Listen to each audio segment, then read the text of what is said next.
I'm really pleased to have Gary Null here with us today. Yeah! Gary is an internationally renowned expert in the field of health and nutrition. Gary Null, PhD, is the author of over 70 best-selling books on healthy living and the director of over 100 critically acclaimed full-feature documentary films on natural health, self-empowerment, and the environment. He is the host of The Gary Null Show, the country's longest-running nationally syndicated health radio talk show, which can be heard daily on progressiveradionetwork.com, also prn.fm. Also, he's been a great exposer of the fraud that is psychiatry. And so I'd really like to welcome Gary, and please give him a warm welcome. Thank you. I believe that at one time psychiatry began with the intent of helping do the right thing, where you could sit and ask a person why were they depressed or anxious or violent, try to understand the context in which a person was living their lives. And to the degree that a person could, and historically, this is how you resolve problems. In every tribe and group and clan in the world in history, you had a council of elders. The older you got, the wiser you got, the more important you got to resolving issues. Today we don't rely upon a council of elders. To the contrary, the older you get, the less relevant you are in our society today. So we do not respect innate wisdom. We do not look at nature as part of the answer. Instead, we say, within 7 minutes, you have a diagnosis. It is a brain chemical imbalance, and we have a pharmaceutical that will help correct that. Fine. I have no problem with that if it were true and if it worked. But it's not true, because when confronting psychiatrists, and we simply ask them, can you show us the peer-reviewed literature, some double-blind, placebo-controlled study that a brain chemical imbalance exists that proves that ADHD or bipolar or any depression or anxiety is impacted by this, and what is the proof that your drug will help? They have no evidence. To the contrary, they will say, honestly, frequently, well, it's all subjective. Again, I have no problem with saying that all psychiatric diagnoses are subjective. Then do what is least harmful. Right. Because that means if your diagnosis is subjective, your treatments are also subjective. There you go. So why would you give a drug that is known to cause suicidal ideation in a person where you can give a sugar tablet and get the same results as far as the depressive symptoms? I would rather take a sugar pill than something that would cause me to blow up my brain. Right. And yet, instead of erring on the side of caution, the science actually shows that for minor and common depression, there is no benefit of a drug over a sugar pill.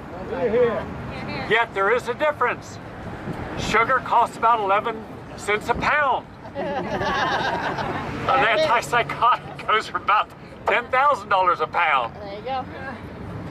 Now, we don't mind people making a legitimate profit, Exactly. but I don't want to see anyone profit when the cost is human life and suffering. That's right. That is immoral. That's unethical. Right. Why can't we bring ethics and morality to a profession that abrogated it when it saw that it didn't have to concern itself with the results? What other profession can you go in and buy something, take it home? You buy, I'm a vegan, but if you buy steak, you take it home, and suddenly you have to wonder, will I get food poisoning? What if 99% of the time you got food poisoning? But they say you can't take it back. We don't want to know if you're sick. Too bad. You're going to, in a car, you buy a car, like this guy did. and he says, is this going to be a dangerous car? You can take it back. You can't take back your diagnosis in psychiatry, nor can you take back the electroconvulsive therapy, nor the lobotomy, the chemical lobotomy with Prozac, Thorazine. You can't take back the lives that were lost at Columbine when the young man was normal until he started taking a high dose of antidepressants. Why was it? that when we interviewed the teachers and the students in Columbine, they said Eric Harris was normal until he got on the meds. And then he went nuts. It was all about the guns. But it's not about the guns. It's about the state of mind that a drug will put you in.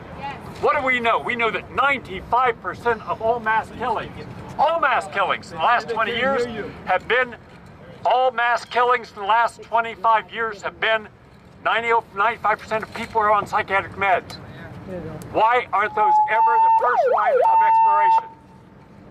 Instead of exploring the meds first, we immediately attribute the violence to the guns. So, we're right back to where we started.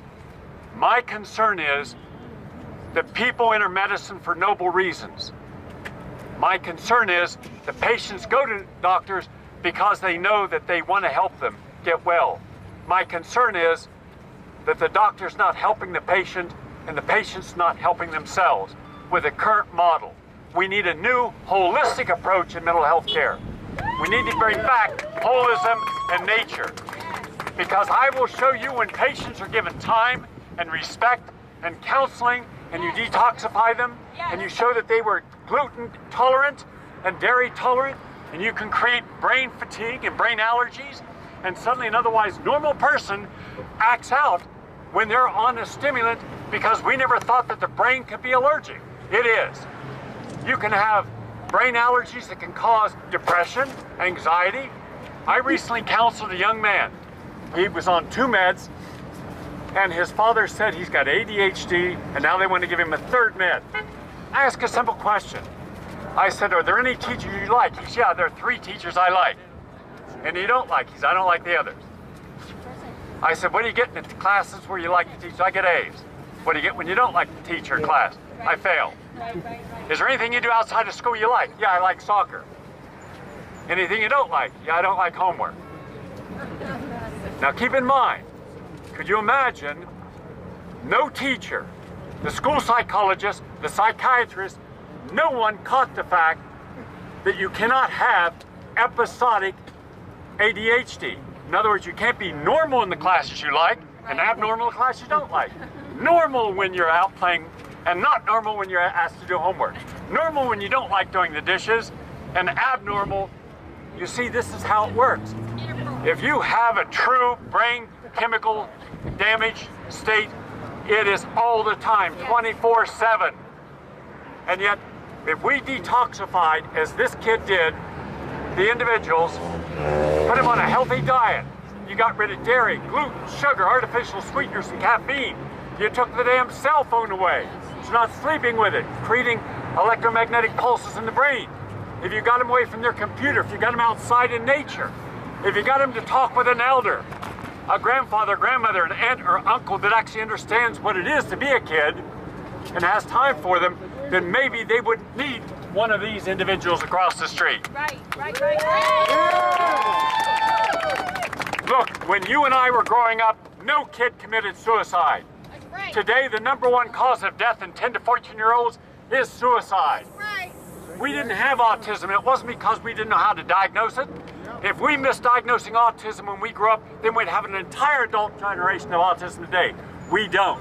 We just have greedy bastards down on Wall Street. And sociopathic, those are the only people that I absolutely, positively agree should be given electroconvulsive therapy and lobotomy. Everyone in Washington, everyone on Wall Street. They should be on Thorazine, 3,000 milligrams an hour. While they're getting a colonic. Now that would be a good input-output. But the trouble is, we've got it all wrong. But there are decent physicians and psychiatrists and psychologists. Thomas Oz, one of the good ones. Peter Brigham, one of the good ones. And by the way, thank the good people who stood up, challenged the abuses in psychiatry and stood up for the patients. And for a long time, the Citizens Commission on Human Rights, you've done a lot of good work. On that issue, I absolutely support your efforts. And for all the good, the mind freedom people and the victims who have stood up and finally standing up. Do you realize how many people be in the street if every victim of psychiatric abuse was here today, the entire city would be live from one end to the other. And by the way, you have a man here who single-handedly took on Big Pharma when no one else had the courage to. And there's a drug called Zyprexa. He was the one who got them to admit that they were guilty, they lied, $1.2 billion fine. Now, if you or I commit a crime and we hurt people, we are monitored for life. Those same people then go right into the White House to write the Medicare rules, to write Obamacare. Nothing happens to them. Isn't it amazing how your reputation is never sullied as long as you're hurting people, killing people, like with Prozac and others? When you have one drug that kills 60,000 Americans, what is that one drug? Vioxx. Did you mention non-eugenics and psychiatry? 60,000 Americans died. More Americans died in 4 years from taking that drug than all of American casualties in the Vietnam War. They paid a $4.85 billion fine. The head of the company got a raise, and the stock went up. Only in America could you kill 60,000 Americans and get a raise. That's just bad. He brought him to task, but we need more people to be whistleblowers. Come forward, tell the truth. We need more of you to stand up and say no. We need more of you to re-empower yourselves. Thank you all very much.